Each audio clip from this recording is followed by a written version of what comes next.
أعوذ بالله من الشيطان الرجيم. بسم الله الرحمن الرحيم. قل لمن الأرض ومن فيها إن كنتم تعلمون. آپ کہہ دیجئے ان کافروں سے کہ اچھا یہ بتلاؤ یہ زمین ومن فیہا اور جو اس زمین پر رہتے ہیں یہ کس کی ہے. ان کنتم تعلمون اگر تم کو کچھ علم اور خبر ہے. سیقولون للہ وہ ضرور یہی کہیں گے کہ اللہ کی ہیں. قل افلا تذکرون پھر کہہ دیجئے ان سے کہ تم غور کیوں نہیں کرتے، نصیحت کیوں نہیں حاصل کرتے. قل من رب السماوات السبع ورب العرش العظیم اور آپ ان سے یہ بھی پوچھئے کہ کون ہے رب ساتوں آسمانوں کا اور کون ہے رب عرش عظیم کا. سیقولون للہ جواب میں یہ پھر یہی کہیں گے کہ اللہ ہی ہے. قل افلا تتقون تو آپ کہہ دیجئے تم ڈرتے کیوں نہیں. قل من بیدہ ملکوت کل شیء وہو یجیر ولا یجار علیہ ان کنتم تعلمون. آپ ان سے یہ بھی کہیے کہ من بیدہ ملکوت کل شیء وہ کون ہے جس کے ہاتھ میں تمام چیزوں کا اختیار ہے. وہو یجیر وہ پناہ دیتا ہے. ولا یجار علیہ اور اس کے مقابلے میں کوئی کسی کو پناہ نہیں دے سکتا. ان کنتم تعلمون اگر تم کو کچھ خبر ہے. سیقولون للہ جواب میں یہی کہیں گے اللہ ہی ہے. قل فانا تسحرون پھر ان سے کہہ دیجئے پھر تم کو کیسا جادو کیا گیا. بل آتیناہم بالحق وانہم لکاذبون بلکہ ہم نے ان کو سچی بات پہنچائی اور یقیناً یہی جھوٹے ہیں. متخذ اللہ من ولد نہ ہی اللہ تعالیٰ نے اولاد بنائی. وما کان معہ من الہ اور نہ اللہ کے ساتھ کوئی اور معبود ہے. اذا لذهب كل الہ بما خلق اور بالفرض و محال اگر ایسا ہوتا بھی تو لذهب كل الہ بما خلق تو ہر خدا اپنی مخلوق کو جدا کر لیتا. ولعلى بعضهم على بعض اور ہر ایک دوسرے پر چڑھائی کرتا. سبحان اللہ عما یصفون پاک ہے اللہ تعالیٰ ان تمام چیزوں سے جس کو یہ لوگ بیان کرتے ہیں. عالم الغیب والشہادہ وہ جاننے والا ہے سب پوشیدہ اور ظاہر کا. فتعالی اللہ عما یشرکون اور پاک ہے بہت بلند ہے اللہ تعالیٰ ان لوگوں کے شرک سے. گزشتہ درس میں اللہ کی وحدانیت بیان ہوئی. اس میں مشرکین مکہ کا یہ اعتراض تھا اَإِذَا مِتْنَا وَكُنَّا تُرَابًا وَعِظَامًا أَإِنَّا لَمَبْعُوثُونَ کہ کیا جب ہم مر جائیں گے، مٹی ہو جائیں گے، ہڈیاں رہ جائیں گی تو ہمیں کون دوبارہ زندہ کرے گا یا کون ہمیں دوبارہ زندہ کر سکتا ہے. اللہ تعالیٰ نے فرمایا کہ جس نے پہلی مرتبہ تمہیں پیدا کیا وہ دوبارہ تمہیں زندہ کرنے پر قادر ہے. اور ان کے اسی طرح کے اعتراضات کو جو اللہ کی وحدانیت پر ان مشرکوں کو، ان کافروں کو تھے، اللہ تعالیٰ نے ایک اور انداز سے، ایک اور زاویے سے اس پر دلائل بیان فرمائے توحید کے.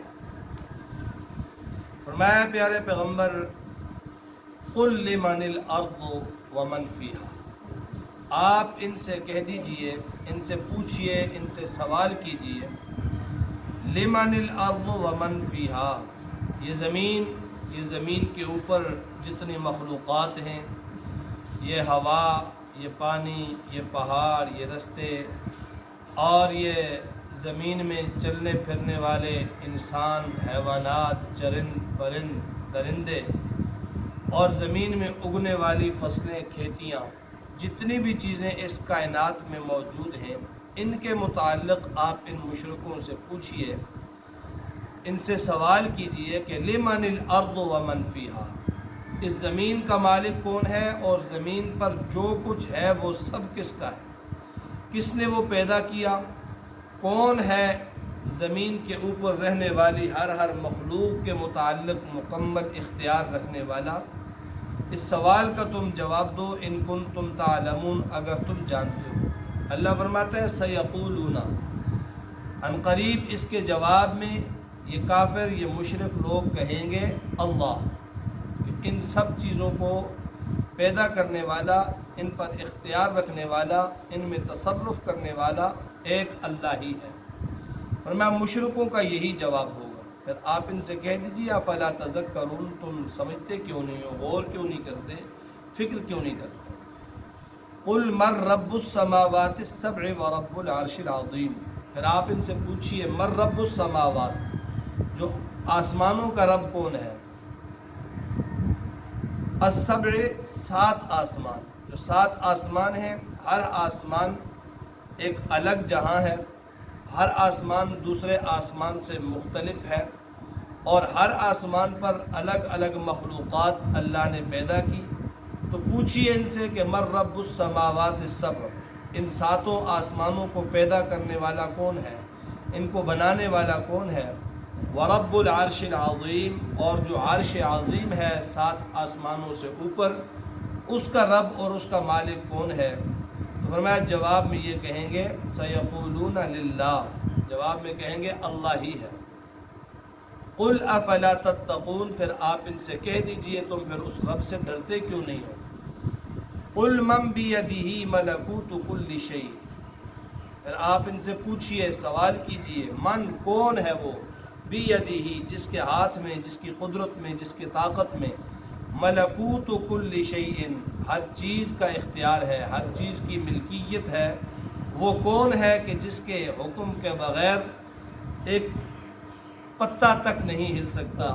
وہ کون ہے کہ جس نے سمندروں کو جاری کیا، اس کی تہوں میں جانداروں کی بڑی بڑی نسلیں قائم کی؟ وہ کون ہے جو ان پر اختیار رکھتا ہے؟ وَهُوَ يُجِيرُ، اور وہ کون ہے جو ہر ایک کو پناہ دیتا ہے؟ وَلَا يُجَارُ عَلَيْهِ، اور اس کے مقابلے میں کوئی پناہ دینے والا نہیں۔ بتاؤ وہ کون ہے؟ سَيَقُولُونَ لِلَّهِ، فرمایا ان کا جواب یہی ہوگا، وہ کہیں گے اللہ ہی ہے۔ قُلْ فَأَنَّا تُسْحَرُونَ، تسحرون یہ سحر سے ہے، سحر جادو کو کہتے ہیں۔ کہہ دیجئے کہ تم کو کیسا جادو ہو رہا ہے، تم کس خبط میں مبتلا ہو رہے ہو، ان چیزوں کا اقرار بھی کرتے ہو اور پھر مانتے بھی نہیں ہو۔ اقرار کر کے مان لو تو تم ایمان والے بن جاؤ، مسلمان بن جاؤ۔ اور یاد رکھیں یہ مشرکین مکہ کا جو عقیدہ شرکیہ تھا، جو بت پرستی کرتے تھے، جو صنم پرستی وہ لوگ کرتے تھے، اس میں وہ ان معبودوں کو اللہ کا شریک بناتے تھے۔ یہ نہیں کہ اللہ کو مانتے ہی نہیں تھے، انہوں نے اپنے خدا بنا کر رکھ دیے تھے۔ اللہ کو تو وہ لوگ کسی نہ کسی درجے میں مانتے تھے، ان کو اللہ کے ساتھ ساجی اور شریک بناتے تھے۔ اور جب ان سے سوال کیا جاتا تھا، ان سے پوچھا جاتا تھا کہ تم ان بے جان بتوں کی پوجا کیوں کرتے ہو، تو جواب میں وہ یہ کہتے تھے ما نعبدہم الا لیقربونا الی اللہ زلفیٰ، ہم ان بتوں کی پرستش اور پیروی صرف اس لیے کرتے ہیں کہ یہ اللہ کے قریب ہمیں کرتے ہیں۔ تو معلوم کیا ہوا، اللہ کو بھی وہ لوگ مانتے تھے۔ اور پھر جب سوال کیا جاتا کہ کیوں بے جان بتوں کو پوجتے ہو اللہ کو چھوڑ کر، تو وہ یہ کہتے تھے ہؤلاء شفعاؤنا عند اللہ، یہ اللہ کے ہاں ہمارے سفارشی ہیں۔ یعنی اللہ کی ذات کے وہ لوگ منکر نہیں تھے، لیکن اللہ کی وحدانیت کا وہ انکار کرتے تھے۔ بتوں کی پرستش، بتوں کی عبادت وہ یہ سمجھ کر نہیں کرتے تھے کہ یہی ہمارے خدا ہیں اور کوئی ہے نہیں۔ اس اللہ کو مانتے تھے لیکن ساتھ اس کا ساجی اور شریک بتوں کو ٹھہراتے تھے۔ تو فرمایا کہ ان لوگوں سے جب یہ سارے سوال کیے جائیں تو ان کا جواب یہی ہوتا تھا کہ یہ سارے کام کرنے والی ذات اللہ کی ہے۔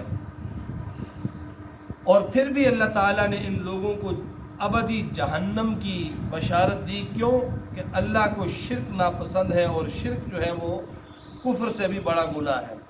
فرمایا بل آتیناہم بالحق وانہم لکاذبون، ہم نے ان کو سچی بات پہنچائی اور یقیناً یہ کافر جھوٹے ہیں۔ حقیقی بات یہ ہے کہ متخذ اللہ من ولد، اللہ نے نہ اولاد بنائی، اللہ کا کوئی بیٹا نہیں، لم یلد ولم یولد، اللہ کا کوئی بیٹا نہیں، کوئی اولاد اللہ کی نہیں ہے۔ وما کان معہ من الہ، اور نہ ہی اللہ کے ساتھ کوئی اور خدا ہے، نہ اللہ کی اولاد ہے، نہ اللہ کے ساتھ کوئی اور خدا ہے۔ اولاد کا عقیدہ رکھنے والے عیسائی تھے اور بعض یہودی تھے، اور مشرکین مکہ فرشتوں کو اللہ کی بیٹیاں بناتے تھے اور اس کا یہ نظریہ رکھتے تھے کہ فرشتے اللہ کی بیٹیاں ہیں۔ تو فرمایا متخذ اللہ من ولد، اللہ نے کوئی اولاد نہیں بنائی۔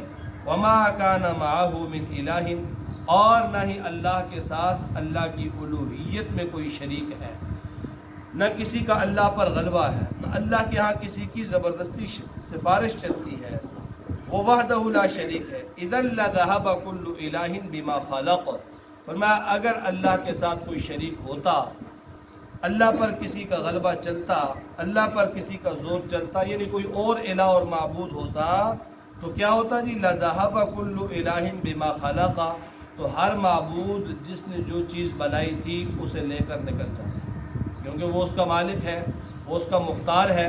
کوئی بھی اگر اس طرح کا خدا ہوتا تو وہ اپنی بنائی ہوئی مخلوق کو لے جاتا۔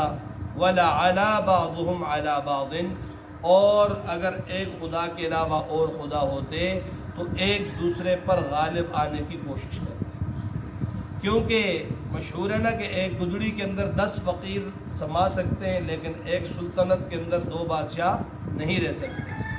اگر اللہ کے علاوہ کوئی اور ہوتا تو وَلَعَلَى بَعْضُهُمْ عَلَى بَعْضٍ، تو ان میں ہر خدا دوسرے خدا پر غلبے کی کوشش کرتا، ہر خدا دوسرے خدا پر غالب آنے کی کوشش کرتا، تو پھر کیا ہوتا؟ کائنات کا نظام ہی ختم ہو جاتا۔ دوسرے مقام پہ فرمایا لَوْ كَانَ فِيهِمَا آلِهَةٌ إِلَّا اللَّهُ، اللہ کے سوا اگر کائنات میں کوئی اور خدا ہوتا تو لَفَسَدَتَا، بڑا فساد پڑ جانا تھا۔ تو سبحان اللہ، پاک ہے اللہ کی ذات تمام شریکوں سے، پاک ہے اللہ کی ذات ان تمام غلط نظریات سے جو مشرکین رکھتے ہیں، پاک ہے اللہ کی ذات عما یصفون، جو کچھ یہ لوگ بیان کرتے ہیں۔ عالم الغیب، غیب کا پوشیدہ کا وہ جاننے والا، والشہادت، اور حاضر کا جاننے والا، فتعالی، بہت بلند ہے وہ ذات اللہ کی، عما، ان تمام چیزوں سے، یشرکون، جس کو یہ لوگ شریک ٹھہراتے ہیں۔